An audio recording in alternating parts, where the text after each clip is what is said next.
Welcome to IT Live, presented by Academy Sports and Outdoors. Joe Cook, got Justin Wells, got Ian Boyd. Thank you for joining on this Thursday morning, last Thursday before camp starts. So really excited about that.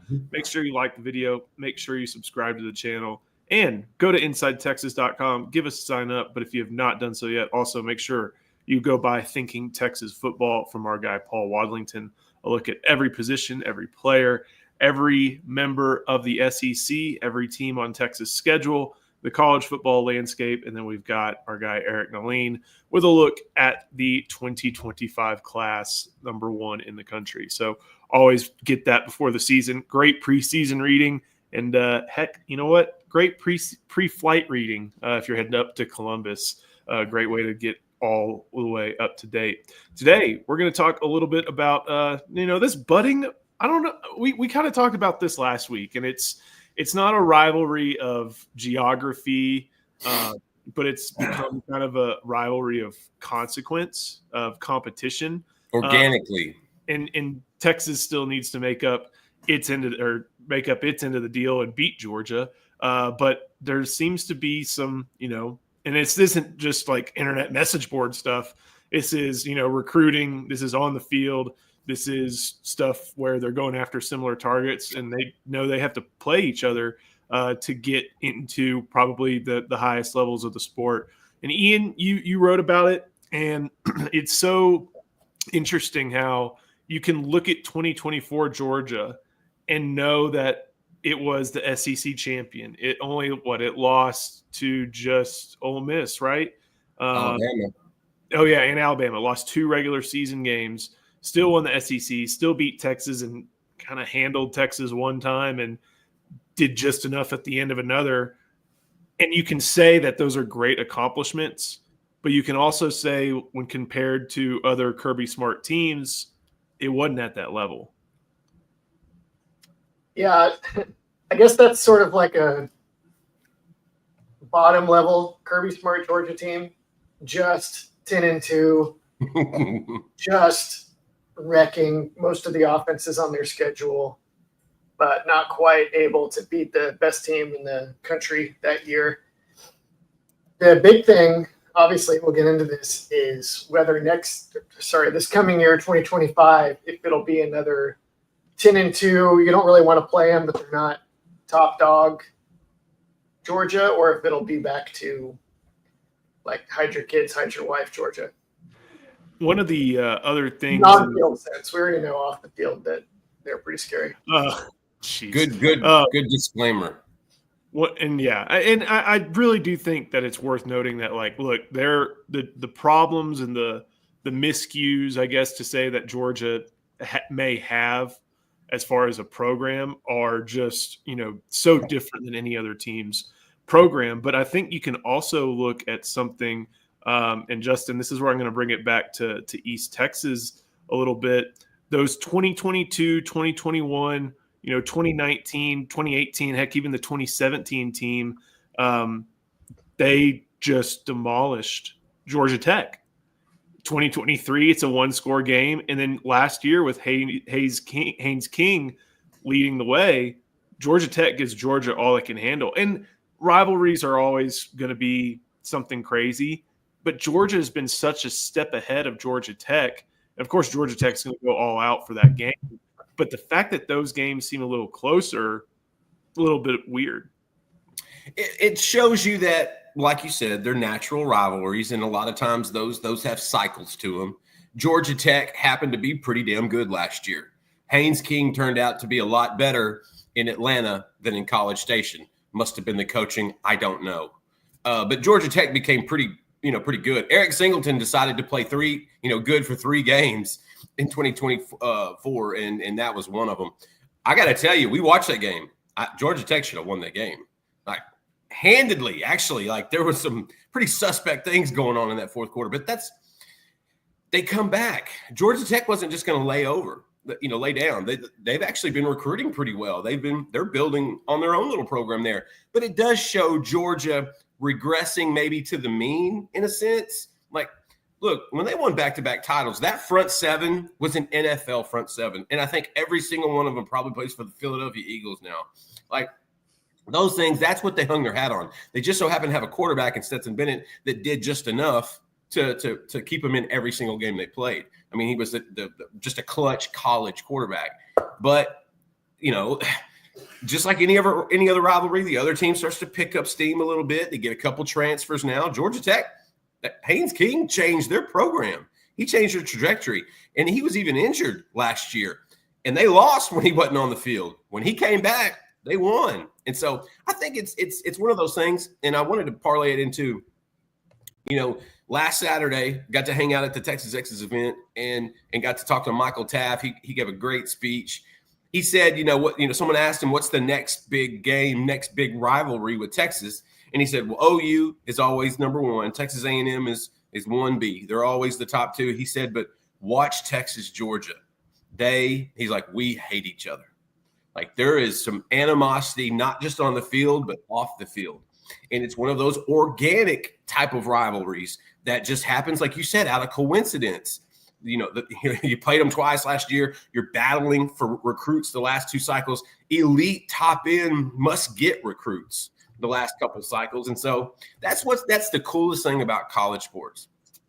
A couple weird years, you could have a new rival, and it gets pretty heated. I'm going to tell you, there may not be a tougher atmosphere. Like, I understand Columbus is going to be pretty loud and live again at 11 a.m. Look, when Texas goes to Athens, if that's a night game, you're going to hell. Like, that's a tough. I'm gonna clip that. That's a great. I mean, UGA is there to get you. I know, Rebel, man. You're better. But I'm just telling you. So I think that's the cool thing about. I think other teams tend to cycle back up. I think Georgia. And listen, if Georgia's regressing to the mean and they're still 10-2, good Lord, that's amazing. Give Kirby Smart all the credit. But I think that's kind of what happens. They're not going to match that front seven they had. It was like Clemson's in the mid 2010s when they had Colin Farrell and Watkins and all those guys. Like, you're not going to match that. They're still going to be amazing. They're still going to have a top 5 defense. That's Kirby's thing. But I think it's organic how these things get kind of created. And Texas and Georgia, I kind of thought Texas going into the SEC would revive the Arkansas rivalry and A&M rivalries, obviously, and they would pick one or two schools that just didn't like each other. The LSU thing, I thought LSU could potentially be that. Alabama, they had a great home and home with Alabama the last couple of years. Kind of thought that would be it. I did not imagine it being Georgia. And here's the funniest part. Texas A&M has been in the SEC for 12, 13 years now. Texas has played Georgia twice as much as A&M has played Georgia, and they've only been in the SEC 1 year. Yeah, and the SEC with the 8-game schedule, it's created some odd rivalries. Like, I think Florida and LSU don't like each other that much, and there's some I think there was some back and forth over hurricane movements, but this is one that may be on the way. And so, Ian, you wrote about what the Dogs offer this year, but first you kind of look back last year, and I thought this was a big structure where Georgia was deficient in 2024. Texas wasn't particularly well equipped to expose it. The biggest issues were the lack of sure-handed receivers and the lack of health at running back. Quarterback, tight end, O-line were all experienced, but there wasn't much skill talent. And that is also, I think, understanding that tight ends are always going to be part of the Georgia offense. But you're right in that was not really the most impressive wide receiver core, even though I think one or two got drafted. They were terrible. And not just Georgia terrible, it's like SEC league-wise, they were below average. Because they let a kid named A.D. Mitchell move to Austin. Yeah. Yeah. They've had a couple. Who's the guy that went to the Steelers? I was going to say Ladd McConkey, George Pickens. Talent-wise, George Pickens may be as talented as any of those guys. Yeah. He's in the Cowboys training camp now, Ian. So they took the Pittsburgh pain away from him. Pittsburgh was like drove him to the airport. They were so sick of that guy. Yeah. So that's an issue. Ladd McConkey may have been the best one, and Brock Bowers was basically a 6'4", 230-pound slot. Who's already the best tight end in the NFL, by the way. Go ahead. Yeah, I don't know if they have anybody quite like that. Their tight ends are good. Dominique Levitt was a really good slot receiver, like a chain mover for them last year on the inside. but their outside guys were so bad. They could scheme stuff up for them all day and then just drop it every time. It was remarkable. And it's funny. I wrote later that they like oversteered an adjustment. They got like Noah Thomas. They're going to start they have 3 guys for 2 spots at outside receiver. Dylan Bell, who's a big walk-on. Micah's little brother from Houston Kincaid, I think. Yep. I didn't even know that. Noah Thomas from Texas A&M. League City. Who's actually, I don't know if he's quite as sure-handed either. He's a possession type guy. He's a big possession type guy. And then Colby Young, who was suspended last year. And when I looked up why he was suspended and what he's coming back from, they're car related. No, it was not car related. There are also there are 2 more. Zach Branch. He'll play inside though. Zachariah Branch from USC. Yeah. He's at Georgia now. Yeah. Yes. And then that's your most talented receiver right there. And then they also have a true freshman top 25 guy in the country named Taylon Taylor. Because I wrote about this too a month or 2 ago, just kind of looking at their wide receiver core. So that's they made up a big emphasis to try to play the wide receiver portal game again because who knows what we'll see what happens with the quarterback situation. But then Ian, you go into how they were well constructed to expose Texas weaknesses because, as you mentioned, that Georgia defense was still pretty dang good. It's a Kirby Smart defense. They had that picture of Quinn and Arch confused.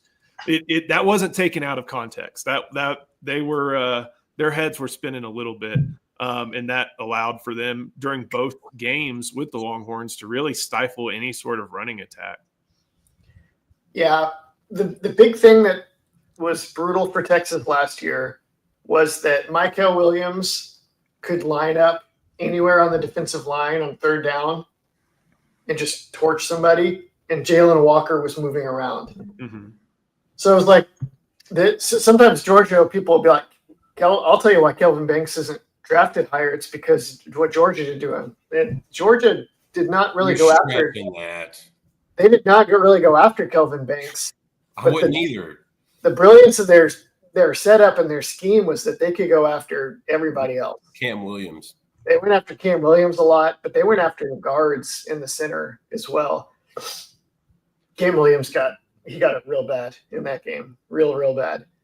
And so Texas couldn't run the ball. If Texas couldn't run the ball last year against a team, they were usually in big trouble. Right? That was consistent. Arizona State, Vanderbilt, mostly because of penalties, but the Georgia games and Ohio State, all those teams stopped the Texas run game. All those teams had Texas in a bad way at some point in the contest. And then they were just like Quinn couldn't get away from those guys. They would bracket and take away his primary read, and then he would be in hell with visiting Texas 25. He was portaled to the future, stuck in hell trying to get away from their pass rushers. Before we keep going, you see that question at the bottom. What will Georgia look like in 2025? Got to show some love to our sponsor. That is Academy Sports and Outdoors. All right. Who's ready? I'm open.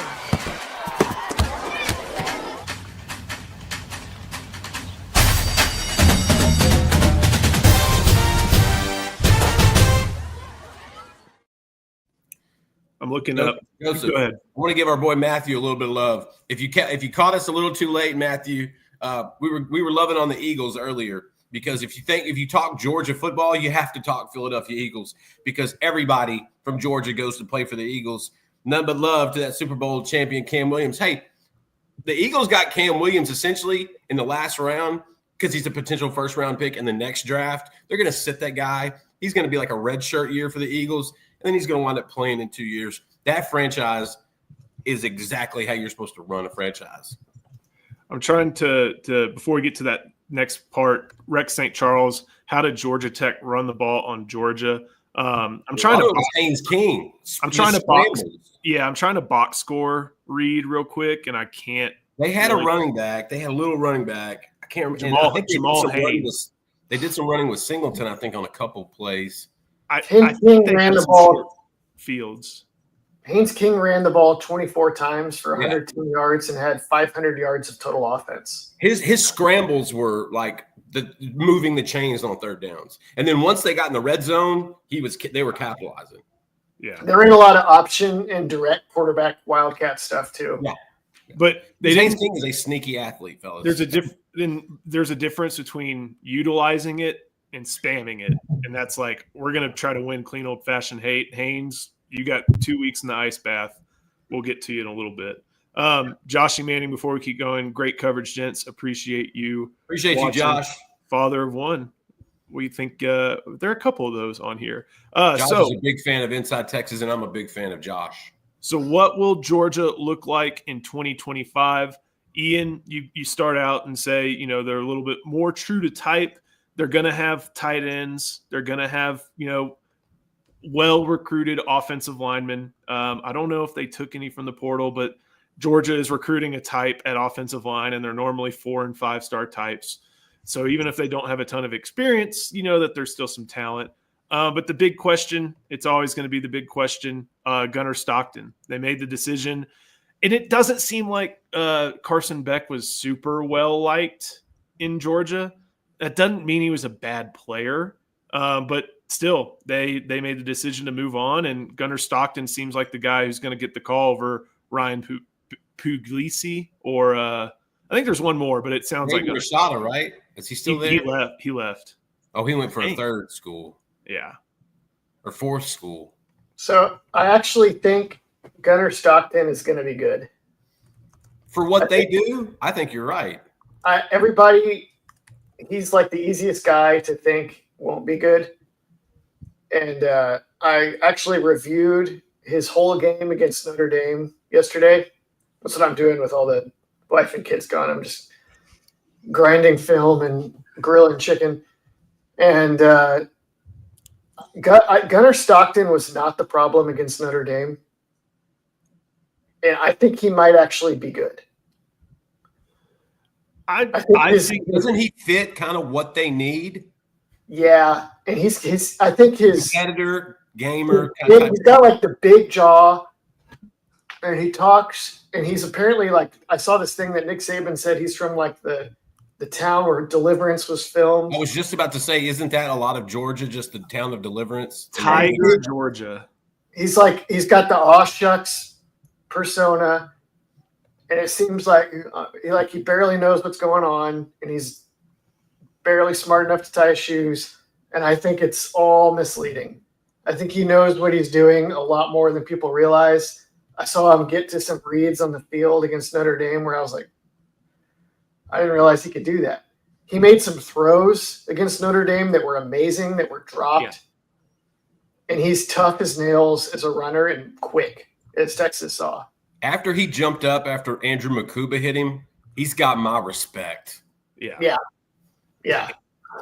I think when I remember watching that Sugar Bowl pretty closely and thinking just the fact that this wasn't anything put on an individual player or, you know, maybe even like an individual unit. And this is 7 months after the fact. Like this is, I mean, Marcus Freeman beat Kirby Smart in a chess match, and he made some big risks. And they could run the ball. You made some big risks, which you do in chess, but those risks worked, and you know that's why Notre Dame ended up playing in the national title game. And you know the other thing, Ian, is that I know you're not putting it all on Gunnar Stockton. They still only scored 10 points, though. They fumbled on the Notre Dame 10. He got smashed on a play where the pass rusher, Tui Alamaka, got to him in like 2 seconds because his left tackle just totally whiffed. And they fumbled on their own 5. And then Notre Dame was doing the run Riley Leonard every 3rd and 4th down and just hold the ball. How many possessions did Georgia got? Like I mean, they did, and they dropped like 2 or 3 touchdown passes. Gotcha. So I don't know if they had a lot of possessions. What about on the, I guess, just quickly around him? We kind of went over the wide receivers. They're going to have a good running back no matter who it is. O-line, is it going to be fine, or is it going to be something to track all year? They had 10 total possessions. It's not that many. Dylan Bell is a lot bigger than his brother. Yeah, he's a big, thick guy. Those were track kids that wound up somehow winding up in Athens for football and doing pretty well. Yeah. Notre Dame also had maybe the best defense in the country last year. Aside from Texas. They were like neck and neck in like FEI all year. I think Notre Dame's would have been better actually if they didn't have so many injuries at corner. They got really hit hard at corner. D-tackle too. They got hit hard everywhere. No, they did. You're right. The Georgia O-line. So I was watching against Texas and against Notre Dame. Georgia got to the point at the end of the year where they were like singling up. They were running like duo and then not double teaming and just like releasing the center. And the guards were like, we're good. We don't need to double. We got this. And they had some plays where they were mauling Texas and they were mauling Notre Dame. All 3 of their interior guys are gone. And their new center last name is Bobo, which you'll notice the same last name as the offensive coordinator. And it's the last name of the guy who made the fake punt play in the SEC title game. Oh, was that him? Or is that another Bobo? He might be good. They say he's done really well. That makes me, you always go back and forth. Sometimes you worry about nepotism, and then sometimes the genes are awesome. Sometimes it becomes Cooper Witten, and it's maybe a better version. Yeah, sometimes it's Arch Manning, and sometimes it's Bronny James, and you just don't know. Oh, that's a quote, baby. But they, like you said, like you already referenced earlier, Joe, they recruit powerful, athletic dudes on the offensive line. And every year, smart in their offseason program and then their camps, if they're going to do anything, they're going to run like Texas tries to do this too, where Texas does like the team run period, where it's like we're running the ball to amp up physicality. The defense knows we're running the ball, and the offense is told you're going to run it anyway, and the defense is told you better man up and stop it.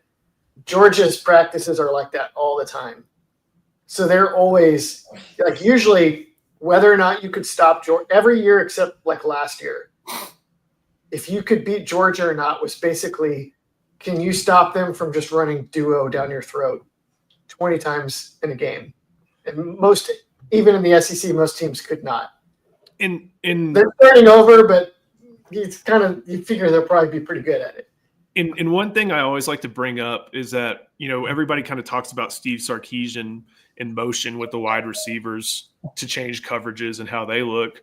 Motion with the tight ends, especially in offenses like Georgia's that run 2 with Lucky and Delp, that's to change, the fronts. That's to change where gaps are on a very quick basis. And that helps. That's a type of misdirection that you see. And, one quick comment just about 5 stars. Brett, thank you for the super chat. 5 stars from the last 2 classes for Texas, 8 or 9. OU is 1. About to go on a Mac Brown type 05 to 09 level run. Here's the other thing. Georgia's been doing that for a while. We were looking at, we were talking about, I made the joke, why didn't Texas just build the class out of 5 stars if they have so much money? Well, Georgia had like 8 5-stars in that 2018 class with Justin Fields. And you see how that built, and Texas is starting to do something similar. So a little bit more of a, indication about where the power center in the SEC is shifting a little bit. How much do you think, one last thing on Stockton, probably more mobile than Carson Beck. How much do you think that'll affect what they do? It could be a lot. The trick is that we saw him play in like 2 games against Texas for the SEC championship and against Notre Dame for the national championship, right? So in those games, if your quarterback can run, he's going to run. And he looked very good doing it, and he was very tough. Yeah. But Stetson could run, and Kirby was pretty judicious with it. But Stetson was like 190 pounds or something. And they had better receivers with Stetson. Stetson was probably also the 8th best player on that offense. Good call. He was really good, but a really great college quarterback. I mean, that's what he was. Yeah. That's what he will always be. That's a very difficult thing to parse out. NFL wise, I think you're dead on. Like maybe the 8th best talent NFL wise. That's such a tough question. That's a really good question, Joe. It could be a big thing for their offense this year, but I don't know. I don't really know what Kirby's like predilection is for managing that, or Bobo's. Bobo hasn't had a lot of dual threat quarterbacks in his tenure either that I can recall. I'm trying to see, and granted, was Bobo there when they with Justin Fields? No, that would have been the Ravens offensive coordinator. Monken. Monken, Todd Monken. Okay. I believe Bobo was offensive coordinator at Georgia for Mark Richt too. Is that right? For a spell. This is his second stint, I think. Yeah. Yeah, and then he was like head coach at Colorado State. And I don't remember either Bobo or Smart having dual threat quarterbacks before. They recruited Justin Fields, but they botched that. Well, Fields was actually a pretty good passer in high school. He wasn't just a dual threat. I don't know if he couldn't beat out Jake from State Farm. I remember Justin Fields and Trevor Lawrence grew up like 30 minutes from each other, because they missed on Lawrence, and Fields was like the next best quarterback. And Justin Fields was at one time a Ohio State commit a Penn State commit. So long, a lot of different stuff there. Before we get going on that question at the bottom, how will Texas match up with Georgia? Got to show some love to our other sponsor, that is Andre the Lawyer. This video is brought to you by Andre the Lawyer.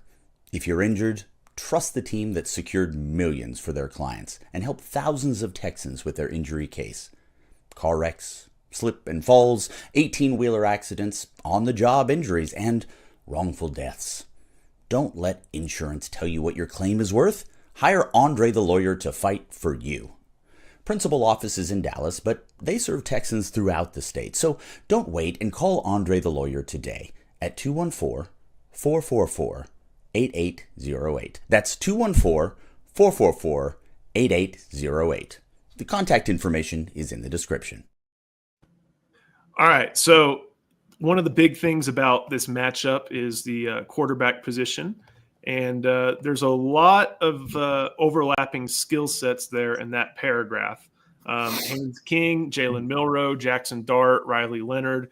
Again, those are quarterbacks that their play callers and offensive coordinators in big games were not afraid to say, like, all right, buddy, go win the game.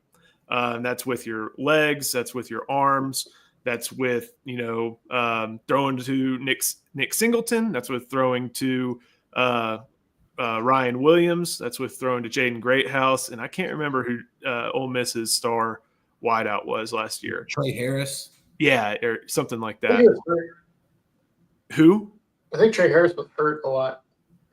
But right? Yeah, I think he was their first receiver drafted. When you look at all those guys, whether it's a Georgia Tech offensive coordinator who just got that extension, whether it's Kalen DeBoer, whether it's, I guess it's technically Charlie Weiss Jr., and whether it was Denbrock, I know it's not anymore. All those guys were like, all right, you know what, Mr. Quarterback, you're running today. Texas couldn't really do that with Quinn. And if they wanted to do it with Arch, then you were doing it with Arch, Justin, against a Georgia defense. And that kind of gets back to the whole idea of Arch versus what Arch actually was last year. Yes. What were you asking me? So maybe what do you see as, and what Ian kind of scroll down into what Ian has. Yeah. How might Arch we need to win this, you're going to be run game, be able to change this Texas offense? They're going to run the ball. Like even I think Kirby even hinted at it at halftime of the first game. Like if Texas can't run the ball, game's over. Like they knew that the third or fourth play of the game, they're not going to be able to run the ball. Arch, I think, gives you a dimension of running. Now, does that mean you run him like Haynes King 24 times in a game? No, you don't. Now, Ian's going to argue with me about this, but no, because I think you have to save this guy for a full 15, potentially 16 game season. But to beat Georgia, Arch is going to have to use his legs just to make the defense honest, just to keep the defense honest, keep those linebackers at least closer to the line of scrimmage so he can do what he does well, and I quote Ian Boyd, throw bombs. So I think in this regard, that's how Arch and Texas beats Georgia. Arch is going to have to use his legs. They're going to run with Baxter and Wiseman. They're going to try that. They're going to throw the ball. They're going to try that. If they don't run the football, it don't matter.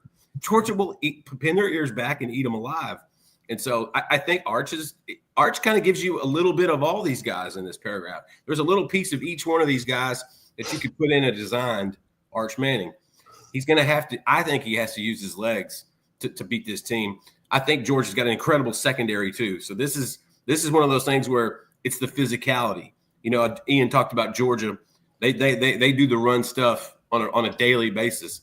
I think Texas has to make it a physical game at the line of scrimmage. Arch has to use his legs. Ian, one of the things I think that we've long talked about is that, and it's an emphasis for Sark. He says you got to be able to run the ball when you know everybody wants to run the ball, that team run aspect. Yeah. The thing is, if you look at how they matched up against the great run defenses on their schedule last year, you got to take away one Ryan Wingo 50-yard run against Michigan. And I'm not a big takeaway guy, but you got to do it anyway. They didn't run great on Michigan. They didn't run great on Georgia. They ran well against Clemson. They didn't run great on Ohio State. Didn't run great on Georgia again. Would you say if you take away the Jaden Blue run, did they run well against Clemson? Yes. Yeah. Okay. They had like 400 yards on Clemson. The Clemson got run. So it's not just Arch Manning's legs. It's like for this team, it's finally putting that offensive line together to where you can run the ball. And that's kind of been the one thing that's been missing from Texas Sarkisian teams, even with Bijan Robinson. Because what was it? Bijan Robinson had he had one of the best yards after contact, or like lowest yards like rushed before contact, some crazy stat like that, where there was like backfield yards. Like this has never been a team that has been able to impose its will against the best defenses, and that seems like the remaining next step that'll open everything else up. So anything else on Georgia? Anything on defense? They have a good special teams because all their special teamers were first team. If they don't have Blankenship, I need the nerd with the spectacles. That kid didn't miss. The guy they had last year, I mean, what was it? It was 30-15. It was 21. Yeah, it was 3 touchdowns, 3 field goals. And that kicker hit some important field goals. So he did what Texas kicker couldn't do. Yeah. And then again, the fake punt. So this is a good special teams team. They're going to have to take care of that. They have do they still have their version of Michael Taft back there, Ian? No, he's gone. He was like Malachi Starks. Yeah. Good luck with all that. They still have a lot of dudes in the secondary. Yeah. Kirby's always going to have guys in the secondary. They are extremely hard to beat conventionally. Yes. Yeah. And I don't know if you run your quarterback a lot, you can run the ball on them, but otherwise I don't think you can go in there and be like, we're going to win this game by running the ball on Georgia. I don't know if I just don't know if that's something you can do.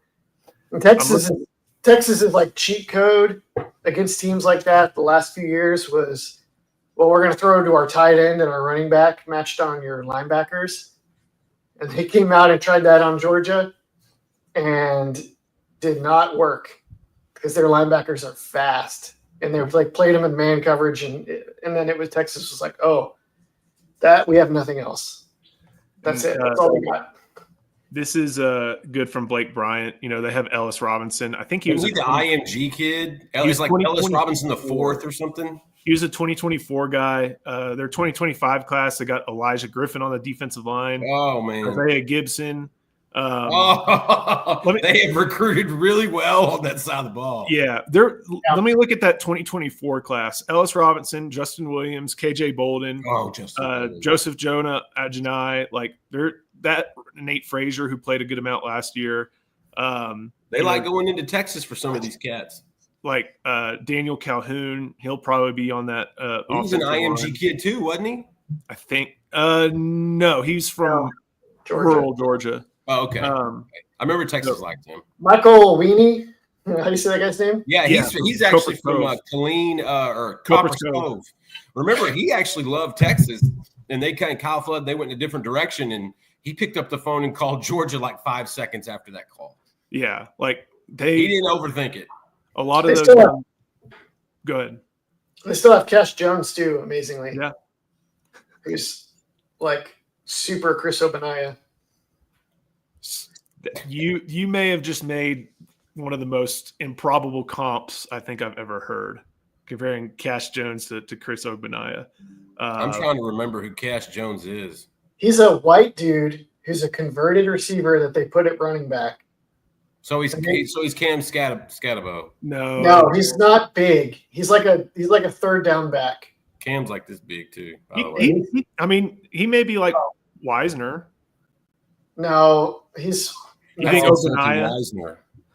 Because Cash Jones is. If he's not Christian McCaffrey, don't talk about him anymore. He's not Christian McCaffrey. He's not like, Toby Gerhart. I'm not here for it. You're thinking of a different body type.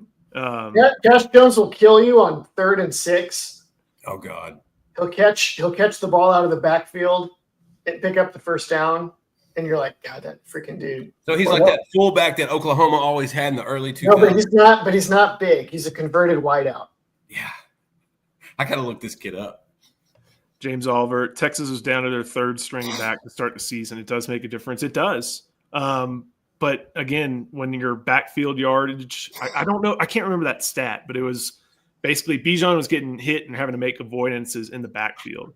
And that carried over against the big teams. David Williams on point as always. Texas needs a dominant physical center that can hold his own against nose tackles that makes short yardage rushing significantly better. Yeah, it's that sounds like something we've written 4,000 times. But here's the thing, though, is that the defensive alignment that's in vogue right now is not to play your nose tackle on the center. It's to play both your tackles over the guards. And then what happens is the center, he can help double team, but when he tries to the guards can't climb up to the linebackers because they have a defensive tackle directly across from them. And then the center has an awkward angle trying to get from inside in between two big guys to get outside in space to go find those linebackers. So that's how like Texas does it. That's how everybody does it now. So the big dominant center is not really as valuable. You almost want the athletic center. You almost want the super athletic one that can either make it's not 1984 anymore. Yeah. Maybe on the goal line, people might a jumbo package. Yeah. They'll put a lineman across from everybody you have, but as a down to down deal, that's not really the thing anymore.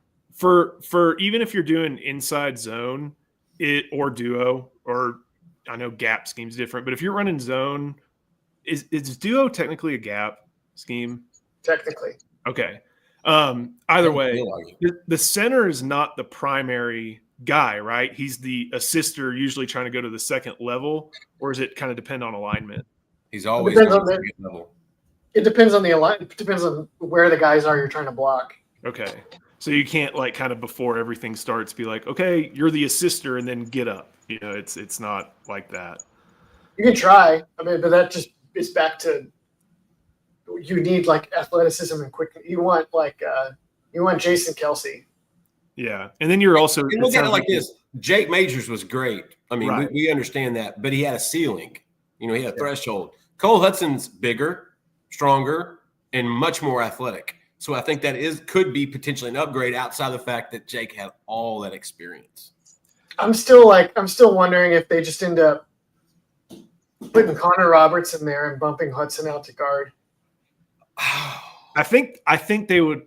Man, I think that would that be ain't the way. if he can do it. That ain't the way. I think if he can do it, something went wrong if that's the way. If that's what happens, I think the light just didn't turn on with Neto.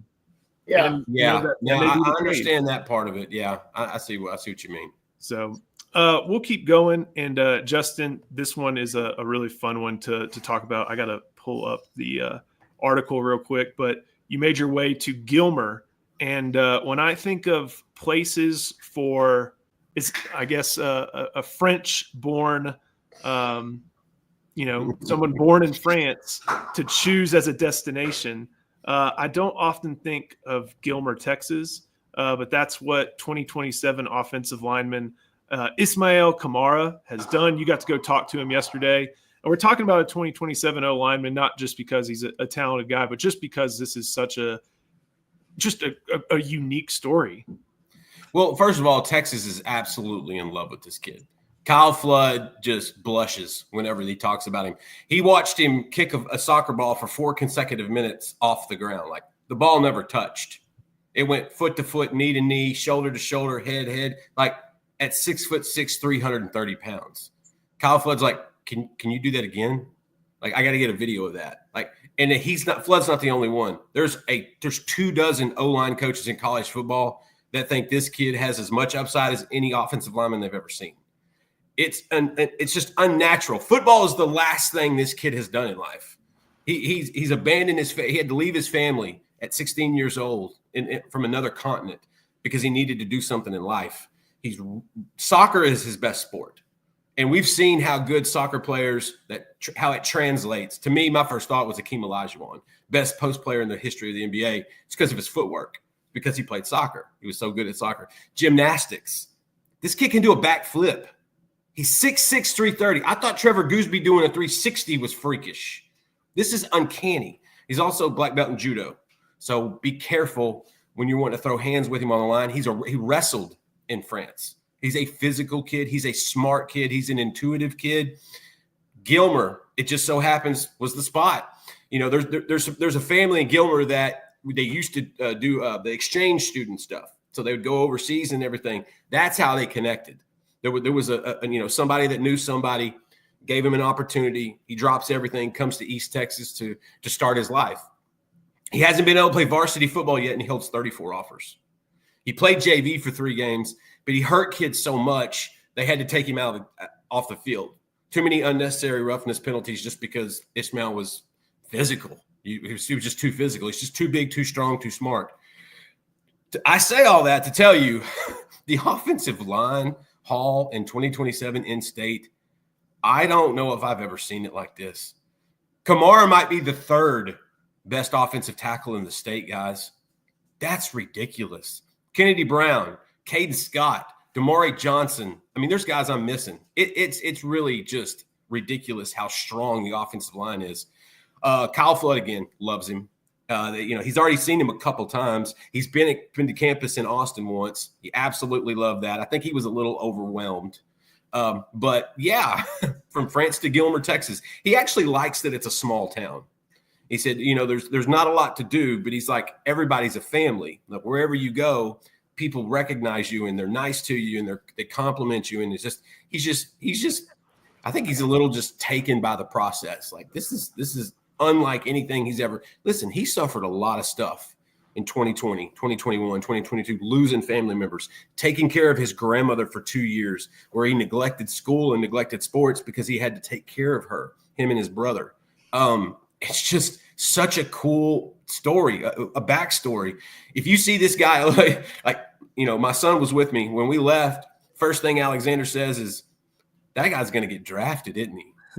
And it's like, he's been around enough to see the difference in some of these guys. He sees a Lance Jackson and he knows that dude's different. You're different than the rest of these other guys. Kamara kind of gives you the same vibe. He is 2027. I think Texas is in a prime position with him too. He is smart. He understands branding. I love how he does social media. It's not. He gets offered by Florida. He's not just posting a Florida graphic. He goes and does research on the school, and he'll say, "For the great Steve Spurrier and the Heisman Trophy winner Danny Werfel, I've been honored. Tim Tebow, one of the best quarterbacks in college football. I was offered by the University of." To me, that kind of shows his personality. When some kids you think just go on social media and they take it too far and they go too much and they get in their own head, and we've seen 5-star offensive linemen in 2026 do just that. This kid does it the other way. He's doing it to learn more about other people, to learn more about the schools, to be more interactive.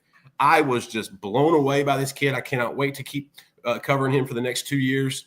34 offers. Every SEC school, I think, but one, maybe Ole Miss, has offered him already.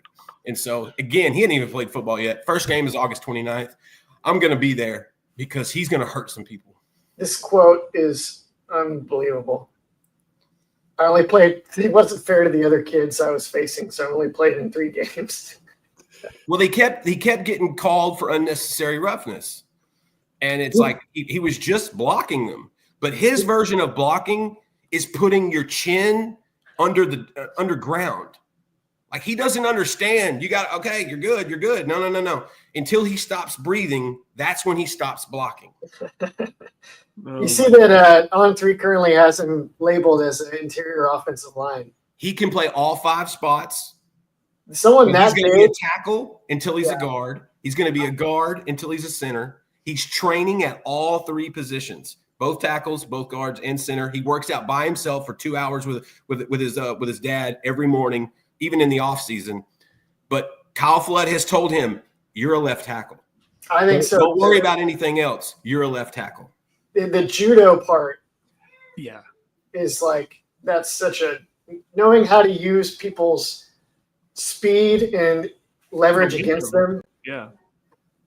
I mean, I'm sure that translates anywhere on the line. Just like wrestlers always end up being good trench players, but that and you talking about how he likes to study things, like those all scream tackle to me, like studying pass rushers and their moves and things like that. His feet are. It was like a kick step. He did it the first time. It's like it takes years for kids to get that down. He did it in one session. It's like a Voltron type thing. Like, well, you've got these feet and you've got these judo skills and you've got this size and you've got this strength and you got this athleticism. You have all these great skills that translate really well to football. Okay, can you do it and play football at a varsity level? And it's going to be exciting to watch him put that together. And they're going to be really good this year. Gilmer has a lot of skill coming back, but they've got a lot of offensive line and defensive line kids with offers coming in. Gilmer's cycling back up. They got to move in from Lindale. They got to move in from Pine Tree. Gilmer and Carthage. I mean, you talk about a war ahead of us. Also, quick note, the adopted father of Kamara was also the adopted father of former Texas Longhorn and Pittsburgh Steelers cornerback Curtis Brown. So there's a Texas vibe in that house. Let's see. I'm trying to look as quickly as I can, get up on Max Preps and look at the Gilmer schedule just to see what the fun stuff would be. Pine Tree, Chapel Hill, Kilgore, Lindale, Brenham. Okay.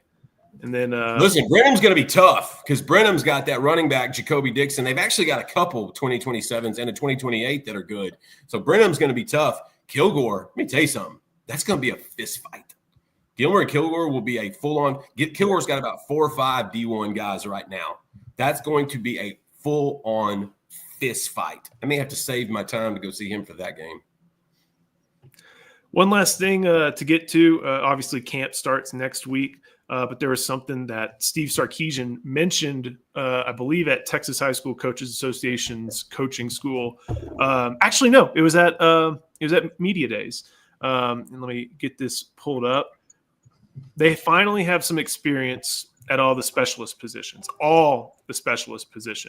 And I can pull down the quote from Steve Sarkisian. We got all seniors. Got a senior long snapper. That's Lance St. Louis. Got a senior holder. That's either going to be Caldwell or Bomeister. Senior punter. That's Bomeister. Senior kicker. That's Shipley. Senior kickoff guy. That's going to be Will Stone.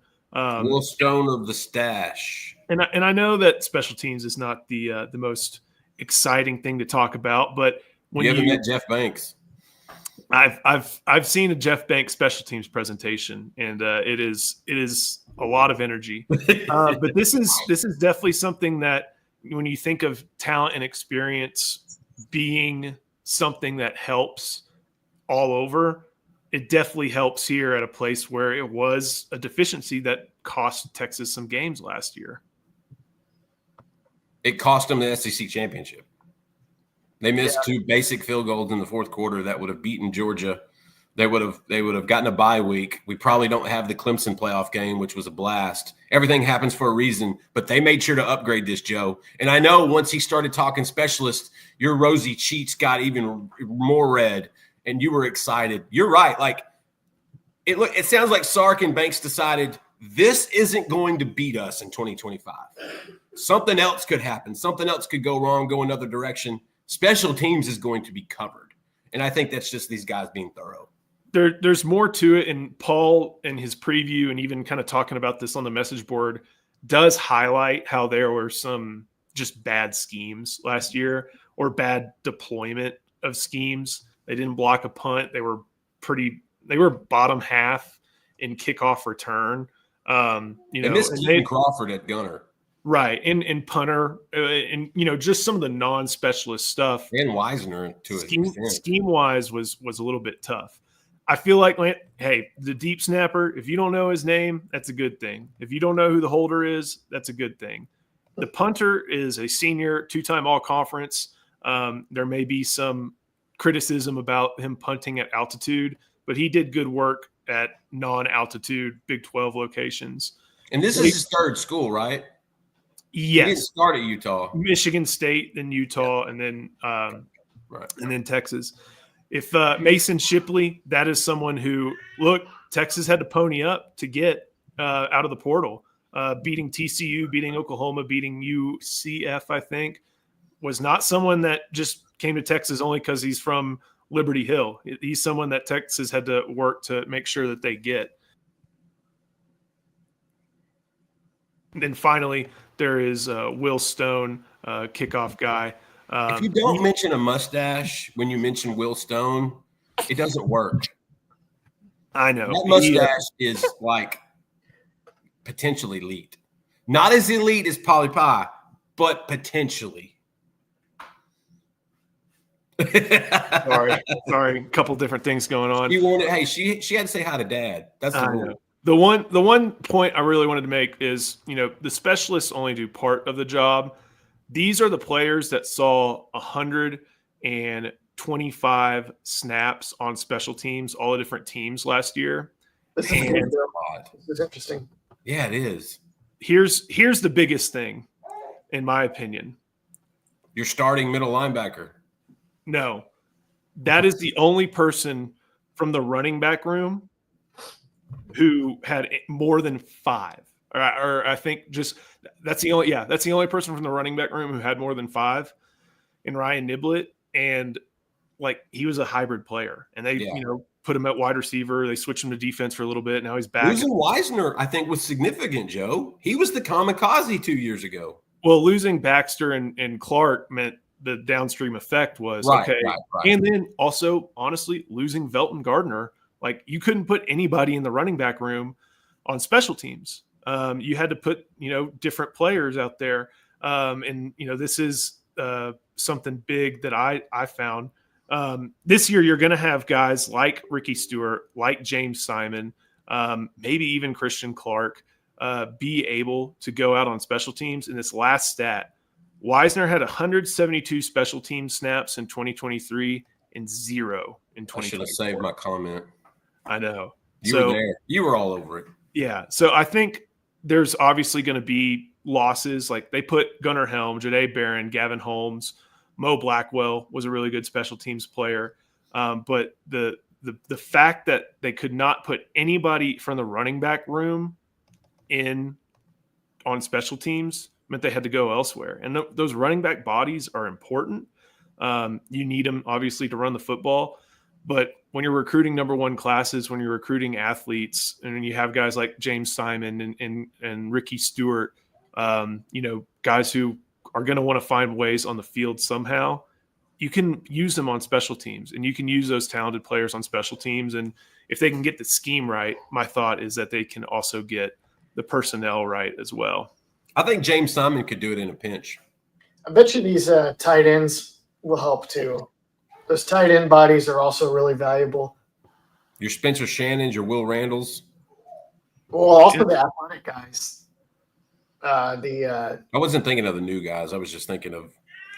Yeah, I'm sure those guys help too. So, but a lot of something to track maybe throughout camp just to see who's getting if you can read the top of the depth chart, you'll kind of understand who's maybe not there and then who's getting opportunities on special teams. So another great episode of Thursday Live. Ian, I know you got the deep dive coming out later today.